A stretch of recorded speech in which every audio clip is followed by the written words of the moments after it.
Tudo começou naquela quinta-feira, 11 de dezembro de 1952. Na cidade de Bergen, na Noruega, eu estava orando a Deus pela manhã em casa de um irmão na fé. Fiquei muito comovido. Veio-me uma revelação tão nítida como se eu a tivesse lido de um livro ou de um jornal. Naquela época eu não tinha em meus pensamentos algo especial que me chamasse a atenção sobre arrebatamento. Naquele momento senti que deveria escrever o que estava presenciando, mas quase não a considerei como revelação de Deus. Pensava tratar-se de um fruto de minha própria imaginação. Procurei esquecer escapando aqueles pensamentos, mas faltou-me tranquilidade. E para resolver o dilema, orei a Deus. Senhor, não posso me lembrar de tudo, mas se for de tua vontade, revela-me novamente e eu publicarei esse acontecimento.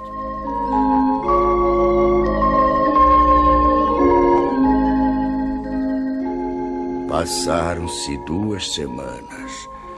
Numa noite, por volta das 22 horas, voltei a ver claramente pela segunda vez a revelação. Não tive mais dúvidas.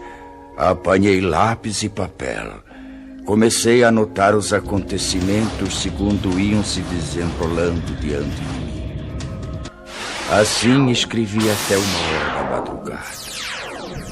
Estava já cansado e não suportando mais por causa dos meus 79 anos de idade.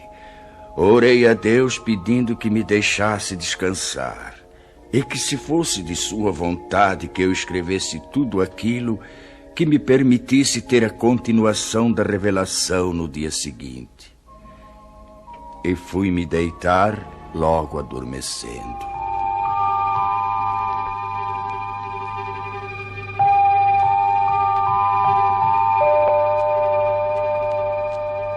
Por uma noite, depois de uma semana, como nas vezes anteriores, veio a mim o restante da revelação, começando exatamente onde havia sido interrompida.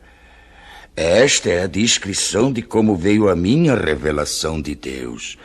Espero possa ela despertar mais almas para se dirigirem a Deus, antes de soar a última trombeta.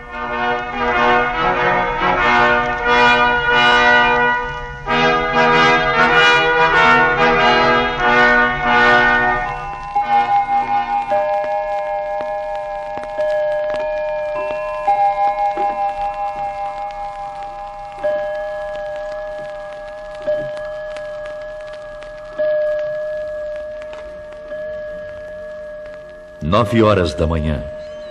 A esposa de André, sozinha em sua casa, escuta um programa radiofônico especial para crianças. Ela aprecia tais programas, pois sempre falam sobre a palavra de Deus. Ela fica contente em saber que muitas crianças podem ouvir a palavra do Senhor, e conforme pensava ela, isso era mesmo muito bom, desde que fosse tomado cuidado de não fanatizar as crianças. 5 minutos depois, o programa é cortado bruscamente para uma notícia de última hora. Interrompemos as nossas transmissões para informar que recebemos de Oslo, nossa capital, notícias urgentes de que a cidade se encontra em pânico. E atenção para mais este informe. Oslo, urgente. Informa-se da central de polícia que algo misterioso aconteceu. Não se pode calcular o número de pessoas, tanto menores como de adultos, que desapareceram de repente sem deixar o mínimo vestígio para as autoridades. A nossa polícia não está podendo explicar o porquê desse acontecimento, nem sobre os desaparecidos. Trata-se de um número incalculável e solicita que em cada família, onde se note a falta de alguém, seja feita notificação urgente ao posto policial mais próximo, dando minúcias e circunstâncias ligadas ao desaparecimento para se facilitar o trabalho das autoridades, a fim de que possam desvendar este mistério. Mais este informe ainda. Oslo, urgentíssimo. À medida que passam os minutos, surgem novas notícias, cada uma mais extraordinária do que as outras. Da praça central desta cidade, muitos comerciantes, em meio aos seus afazeres, servindo a freguesia, desapareceram.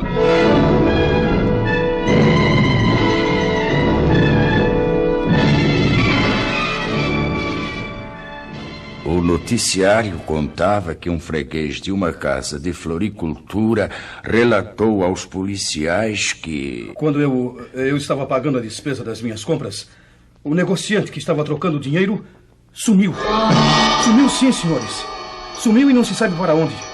Eu notei apenas que ouvi umas palavras semelhantes a... Glória a Jesus! Glória a Jesus!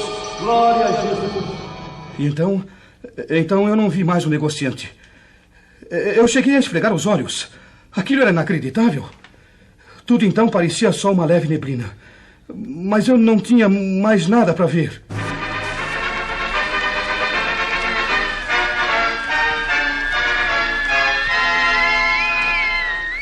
Oslo, capital, urgente.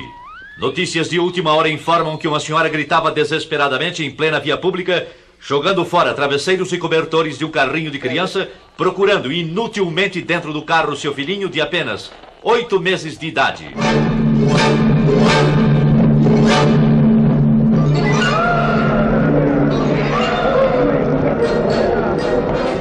Meu filho! Oh, meu filhinho! Onde está ele? Socorro! Ajudem-me! Alguém roubou meu filho! Ele estava há pouco deitadinho dentro do carro e já não está mais! Socorro! Meu filhinho desapareceu! Onde está a polícia? A polícia, entretanto, estava lá. Para quê? O que poderia fazer? Não é este o primeiro caso, senhoras e senhores ouvintes. De todos os lados surgem pessoas clamando pela ação policial, solicitando auxílio nas buscas de gente desaparecida. São pessoas que chegam chorando e gemendo. Um negociante, há poucos instantes, abandonou sua loja e, correndo rua abaixo a plenos pulmões, alarmava. Socorro! Socorro!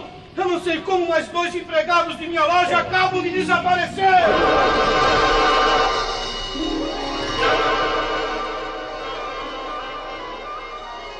São alarmantes, senhoras e senhores ouvintes, as notícias que, além de Oslo, nossa capital, chegam também de Estocolmo, capital da Suécia, e também de Copenhague, na Dinamarca, e de Helsinki, capital da Finlândia.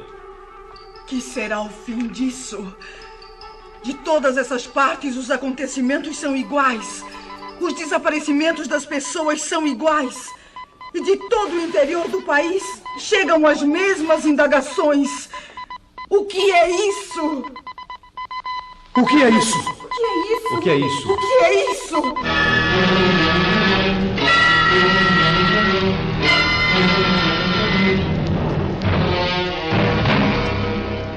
A esposa do Sr. André, impressionada com tais acontecimentos, pergunta-se, temerosa e aflita: Pode ser isto que está acontecendo?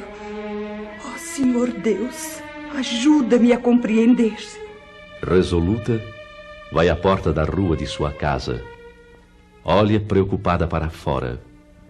Tudo na vizinhança sempre foi calmo. Nem bem chegou ali, e então... Ruth! Ruth! O que se passa? Mas aquela é a senhora Hallam, que vem vindo desesperada chamar pela Ruth. A senhora não viu alguma pessoa desconhecida passar por aqui? Não vi. Por quê? Eu estou tão desesperada. O que aconteceu? Alguém roubou Ruth, minha filhinha. A minha querida Rutinha. Mas onde é que ela estava, senhora? Não a encontro mais. E há poucos momentos ela estava sentada na escada enquanto eu cuidava do jardim. Tive que ficar espantada quando, olhando para ela, não a vi mais. Mas como? Apenas então notei como que um vulto rápido subia pela parede.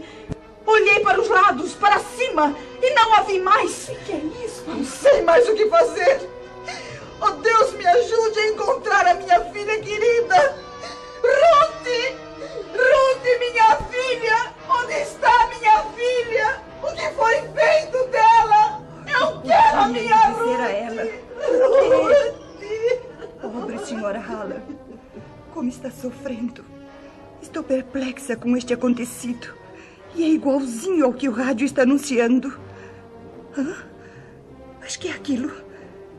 É o meu marido, sim. É o André, e vem vindo apressado como que de volta para casa. O que aconteceu, André? Você chegando em casa a esta hora, tão cedo. São apenas 9:30 da manhã.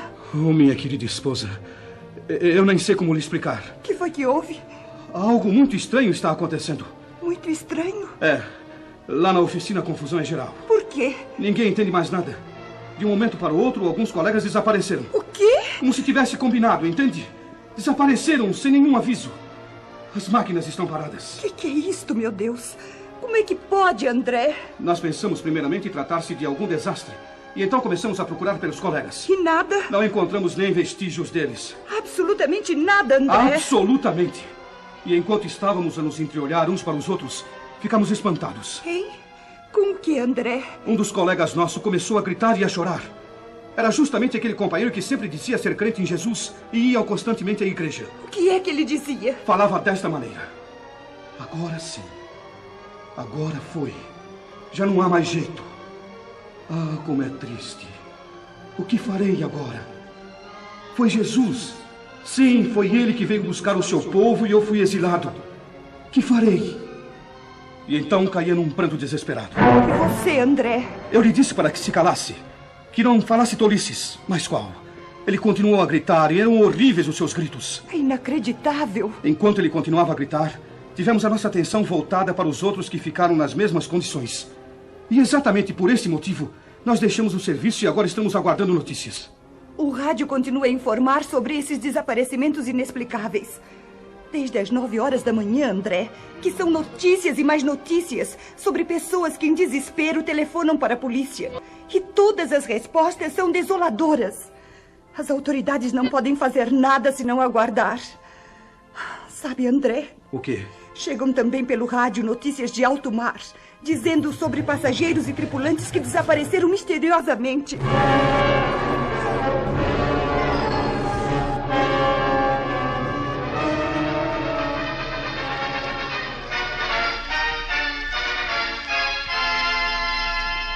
Notícias de última hora. Da maternidade desapareceram todas as crianças recém-nascidas. As mães destas crianças gemem de dor e tristeza e espanto. Médicos, enfermeiras, assistentes estão perplexos, inclusive pelo motivo de estarem faltando também alguns de seus colegas. Acertem seus relógios, exatamente 11 da manhã. Notícias de Londres anunciam que desde as 9 da manhã, os comunicados recebidos de toda a Inglaterra dão conta do inexplicável desaparecimento de pessoas de toda classe social e idade, da mesma maneira, sem explicação alguma. Sabe-se em todo esse mistério que diversos pastores e sacerdotes chamaram os membros de suas igrejas e notaram que os que desapareceram eram justamente os mais piedosos e obedientes a Deus, os mais fiéis nas suas orações, os que dificilmente faltavam aos cultos. Um dos pastores, entre os mais conhecidos de grande igreja, expediu um comunicado convocando todos os seus auxiliares para uma reunião que deverá ser realizada ainda nesta noite. Já são passadas mais de 3h30 desde a primeira notícia deste estranho acontecimento mundial. Dos lugares mais distantes chegam as mesmas notícias. A que mais chamou atenção é a que veio lá da Coreia. Também da Coreia? E qual é? Lá se calcula centenas de milhares de desaparecidos. E entre eles, muitos militares das Forças Unidas.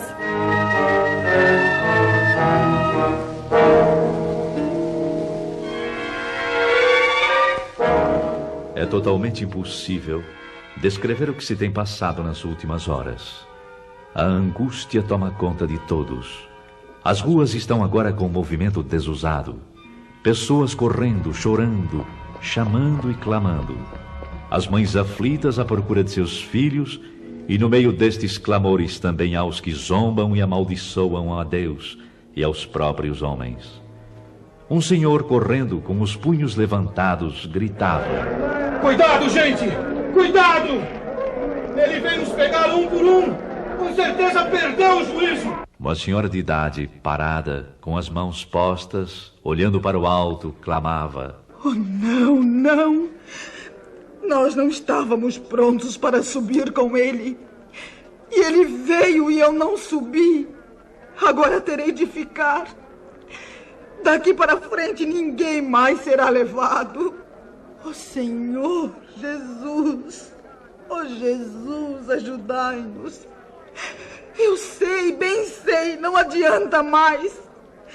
E eu que sempre fui religiosa durante toda a minha vida, mas que nunca pensei que ele viesse assim tão depressa.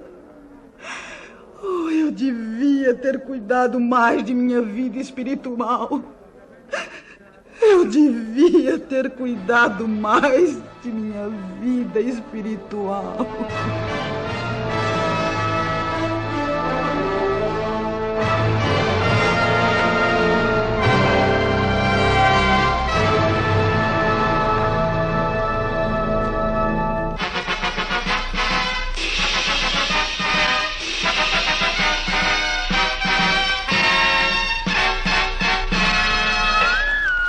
Com informações recém-chegadas, informamos as senhoras e senhores ouvintes que das estradas de ferro chegam-nos notícias de que não houve propriamente nenhum desastre, mas são muitas as composições paradas, algumas até sem os seus respectivos condutores.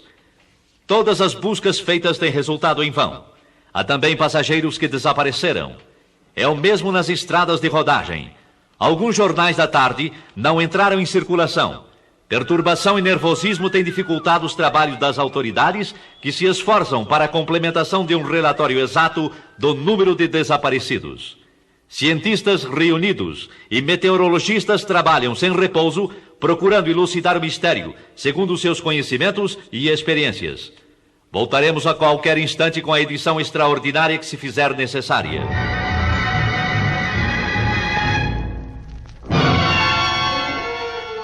Lá dos Estados Unidos da América do Norte chegam também notícias. Primeiramente dos Estados do Leste. E que dizem elas? O fenômeno é o mesmo como aqui na Noruega. Lá aconteceram desastres graves, com perdas de muitas vidas. Os jornais prometem dar informações mais claras sobre tais acontecimentos nas edições de amanhã. Vamos aguardar agora o noticiário radiofônico das 20 horas.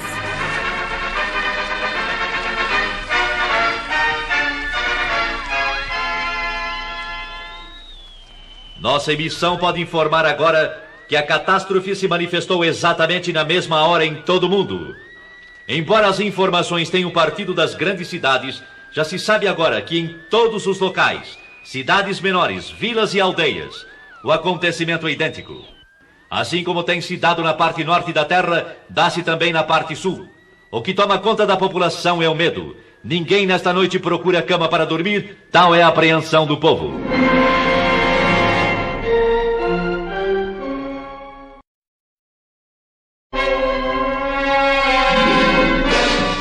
São histéricas as discussões nas ruas por causa de parentes e amigos desaparecidos. Eu sei, eu bem sei. Entre a confusão, suscita-se no meio do povo que tais acontecimentos devem ter qualquer relação com os crentes ou com os evangélicos. Ou ainda, como costumo dizer, com os religiosos. Se é assim, como é que se explica agora? Cada pessoa que possuía parentes evangélicos, justamente aqueles que eram os mais fanáticos ou mais fervorosos, são os que desapareceram. Um senhor que trabalha numa cervejaria falou: eu creio que tudo isto tem qualquer coisa com os crentes. Pois conheço um senhor de nome Hans Rosen, e ele sempre esteve em meu serviço pregando a palavra de Deus. Volta e meia ele dizia que Jesus viria breve para levá-lo, juntamente com os que acreditam no poder de Deus. E agora acabo de ter notícias que ele também não se encontra mais aqui. E tais palavras foram confirmadas? Foram, exatamente. Um outro homem também falou. É verdade. Nós tínhamos como colega uma pessoa que falava a mesma coisa. E agora o seu nome também está na lista dos desaparecidos. E na tal de reunião onde você estava por acaso, alguém protestou? É claro que sim. Alguém disse em voz alta: é necessário que as autoridades proíbam agora a leitura da Bíblia e reuniões cristãs, para que assim evitemos que novamente aconteça o mesmo. E em resposta a essas palavras? Em resposta a elas, um senhor disse: não há mais perigo. Nunca mais vai acontecer coisa igual. Esses crentes que nós chamávamos fanáticos tinham razão. Eles nos falaram de Cristo e esperavam a volta de Jesus para buscá-los. Ai de nós, meu povo, que não demos atenção para eles. Com eles estaríamos melhor do que sermos obrigados a ficar nesse caos que já começou. E que digo mais, vai ser pior. Palavras essas que me causam profunda comoção, acredite. Um outro cidadão protestou com veemência, dizendo: você está acreditando naquelas bobagens? Por que então não fez companhia a eles quando eles sumiram? E o senhor? Que respondeu? Calmo e seguro respondeu: sim, se eu tivesse obedecido aos ensinamentos que eles davam a respeito de Jesus, eu não estaria agora aqui. Mas é tarde. Agora é tarde. Acabando de dizer isso, retirou-se pesaroso enquanto um sujeito do grupo gritava: você e todos que pensaram assim só merecem uma coisa: a forca! Fora com essa bobagem de cristianismo!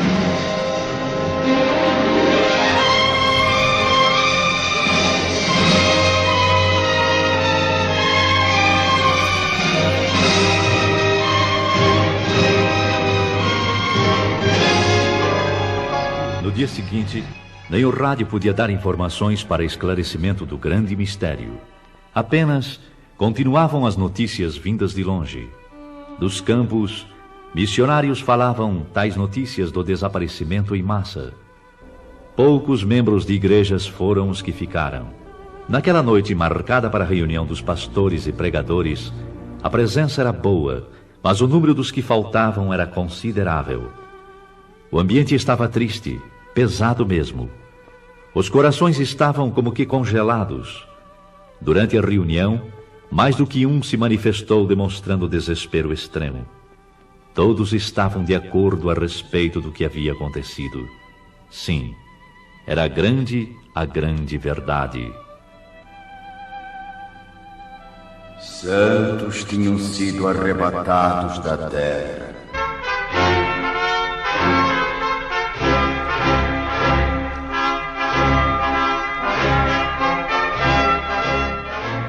A noiva de Cristo foi levada ao céu. Entre alguns crentes, houve a confissão de que, apesar das preparações teológicas e estudos da palavra de Deus, nunca chegaram a compreender que aquilo seria uma realidade.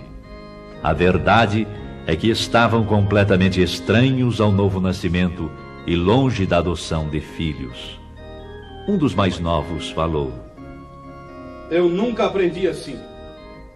Os professores nunca nos falaram que ia ser como se deu estes dias. Houve nesse momento certas tendências para discussão. Porém, os ânimos estavam abalados demais para que saísse algo aproveitável. E um jornalista presente escreveu: a conclusão dos crentes que ficaram é a seguinte: o que se passou nestes dias, sem dúvida, foi o que está predito na Bíblia Sagrada, ou como está escrito sobre a assunção da noiva, ou que Jesus levou os seus. Isto é tudo que podemos informar no momento. Este comunicado, porém, não foi publicado. As autoridades acharam que tudo aquilo era produto da mente nervosa dos evangélicos e seus ministros. Foi ainda qualificado de fantasia, sem ter nada de realidade. Depois de um acontecimento de envergadura, qualquer pronunciamento de esclarecimento só poderia ser dado pelo governo.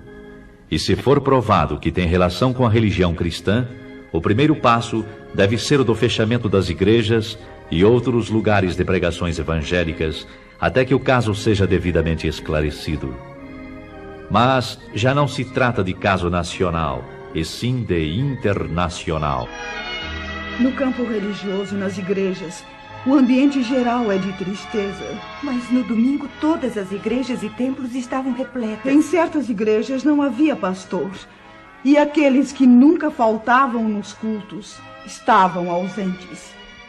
Muitas igrejas estão com um número muito reduzido de membros. E em lugar dos crentes estavam aqueles que anteriormente haviam desprezado as mensagens. Eu vi que o povo estava ansioso para conhecer a palavra. Mas a Bíblia era como um livro selado. Um senhor procurou ler, mas disse: eu estou vendo as letras, mas não compreendo nada. E deu o livro a outra pessoa que respondeu da mesma maneira. Bastou isso para que todos os presentes começassem a chorar e a gemer.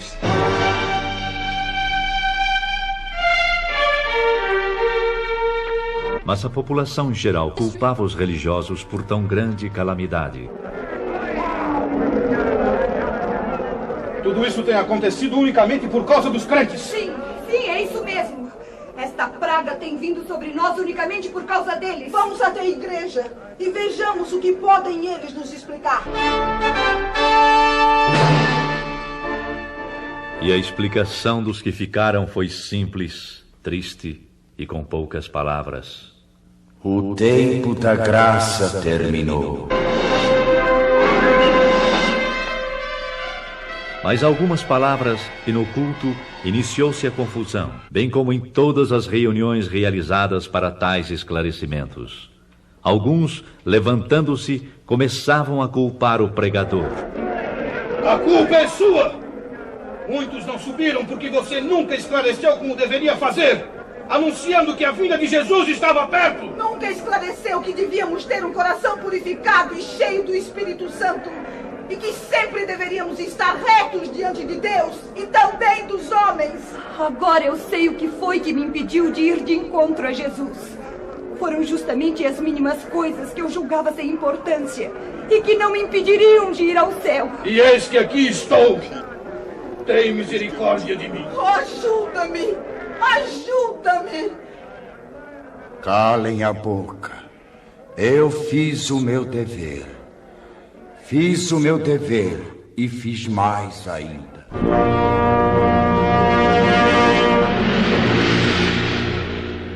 Uns gritavam de raiva e horror, outros choravam e clamavam. Era inútil. A porta estava fechada para sempre. Não adiantava bater e dizer que tinham comido na presença do Senhor, que oravam, que eram obedientes. Não havia mais oportunidade. É quase impossível descrever os dias que se seguiram. Expectativa terrível, sofrimento sem par manifestou-se em todos. E foram lembrados os convites feitos pelos pastores e o desprezo com que receberam esses convites. Muitos que eram chamados de crentes, agora compreendiam que a fé que professavam consistia apenas em palavras ocas e frases costumeiras. Alguns iam às igrejas apenas para acompanhar amigos.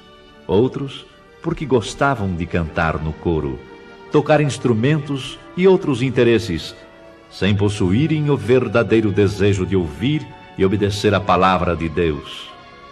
Não eram nascidos de novo, nem tinham o selo da promessa, nem adoção de filhos. Não tinham, portanto, direitos sobre a herança. Para certas pessoas, a igreja era simplesmente uma sociedade, um local para passarem as horas vagas.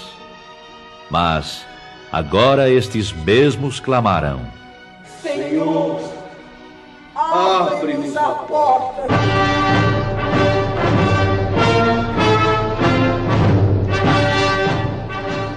Para espanto e preocupação maior, surgem os rumores de que a Terceira Guerra Mundial está prestes a ser iniciada. As relações entre Oriente e Ocidente foram cortadas. Dos regimes que pertencem ao bloco comunista, anuncia-se que foram proibidas toda e qualquer reunião evangélica. Estavam, pois, já reconhecendo que a perturbação existente e a desordem geral, os culpados eram os crentes. Para maior confusão, é anunciado que está em vigor a pena capital para todo aquele que pronunciar o nome de Jesus. Então é chegada a hora de varrer sobre a terra a praga chamada cristianismo. Morte certa também para os que guardam em sua casa alguma coisa que faça lembrar de Jesus Cristo e seus ensinamentos.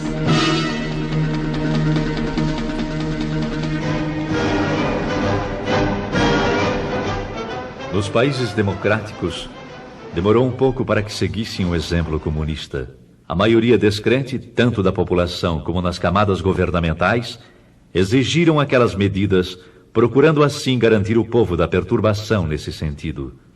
Foi, pois, aprovado em todos os cantos da terra a mesma lei, ou seja, morte para os chamados crentes. Bastará pronunciar o nome de Jesus para sofrer a pena capital.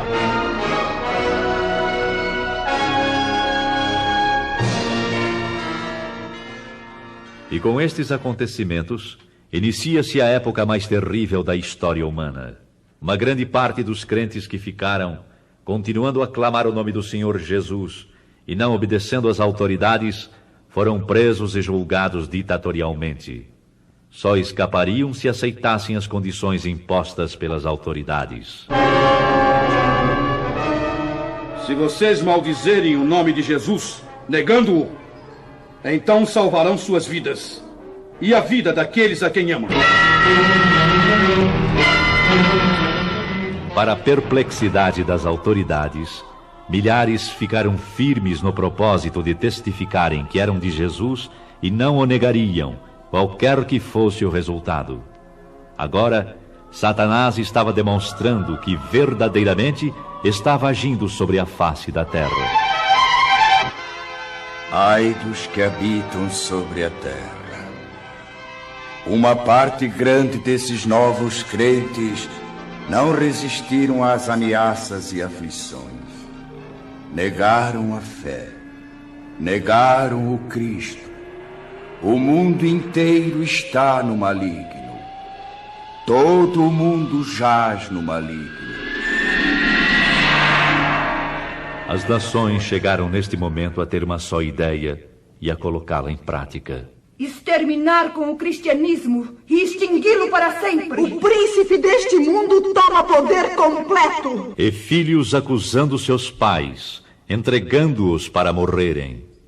E assim a Escritura, segundo São Lucas 21:16, se cumpriu quando diz: E até pelos pais, irmãos, parentes e amigos sereis entregues e matarão alguns de vós. E por todos sereis aborrecidos por amor do meu nome. Faltam palavras para as demais cenas horrendas que se desenrolaram, mas no livro do Apocalipse, Deus revelou os ais e as pragas que hão de vir. E o clamor destes infelizes continuava, segundo São Mateus 24:22. Senhor, Senhor, venha abreviar estes dias.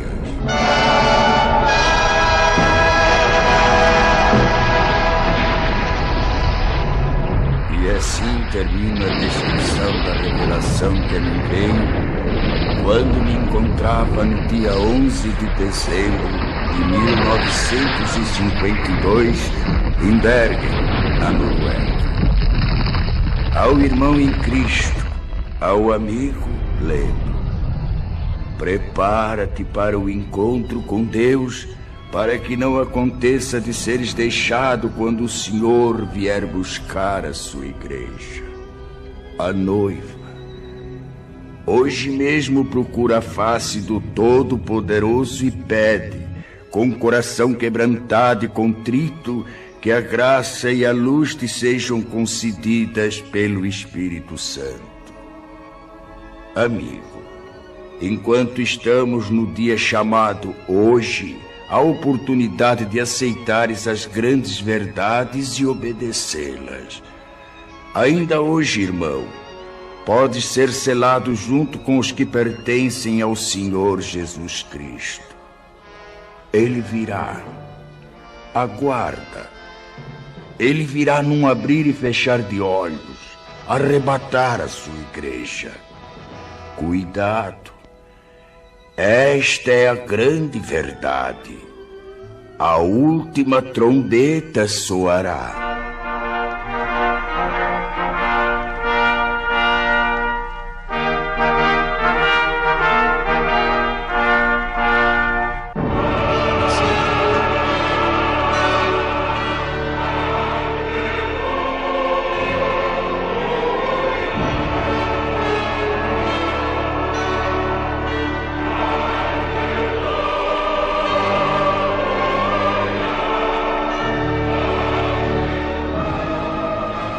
Esta foi a revelação recebida por um servo de Deus, Olaf Rode, sobre o arrebatamento da Igreja de Cristo. Seu tradutor é o virtuoso missionário Erik Alder Peterson, que lembra a todos esta seguinte advertência autêntica: A vinda de Jesus está próxima. E como vai ser quando ele vier e os dias que se seguem?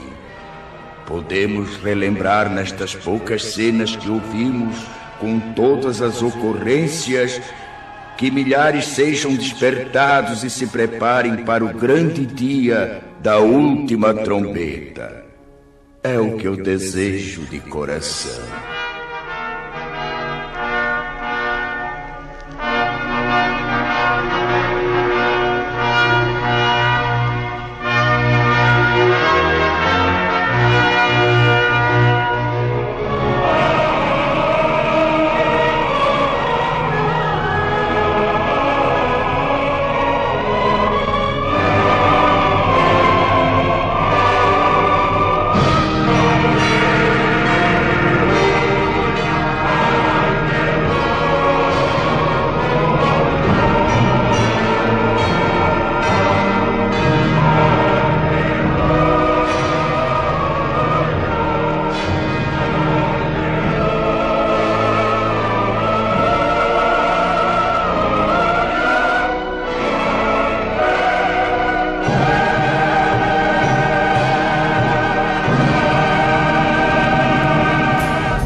Nossas enfermidades, ele levou sobre si as nossas dores.